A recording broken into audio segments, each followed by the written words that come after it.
नमस्कार मंडळी, श्री स्वामी समर्थ. गुरुवारी द्वादशी असल्यामुळे उपवास सोडण्यासाठी मस्त पनीरपुरीचा सकाळी सकाळीच बेत केला होता आणि आमच्या या बच्चे कंपनीने सुद्धा चांगलाच त्यावर ताव मारला. गावी नाश्ता वगैरे असं काही वेगवेगळं नसतंच मुळे. सकाळी उठल्या उठल्या मस्त म्हशीचं एक ग्लासभर दूध पिणं हाच काय तो नाश्ता. मला गावी गेल्यावर कधी स्वामींच्या मठात जायला भेटत नाही, परंतु यावेळेस काय चमत्कार झाला आणि मला पहिल्यांदाच कळालं की आमच्या इथे जवळ स्वामींचा मठ आहे. मग काय, लगेचच आम्ही तिथे पोचलो.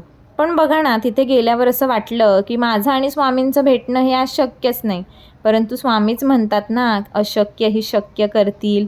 तिथे गेल्यानंतर स्वामींचा मठ बंद होता आणि तो संध्याकाळी 6:30च्या नंतर उघडणार. मग काय, खूपच नाराज व्हायला झालं.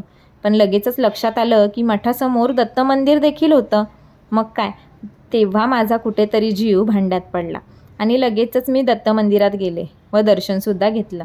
तसंच मनापासून भक्ती केली तर देव कुठे ना कुठे आशीर्वाद द्यायला असतोच, हे म्हणायला हरकत नाही.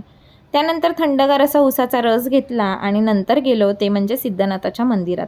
तिथे दारातच मोठी सुबक अशी रांगोळी काढली होती व फारशी गर्दीसुद्धा नव्हती.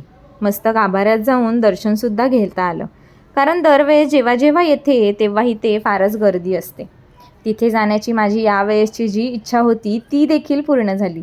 अशा रीतीने सिद्धनाथाचं दर्शन घेतलं आणि मस्त मावळत्या सूर्याकडे बघत आम्ही घराकडे वळलो.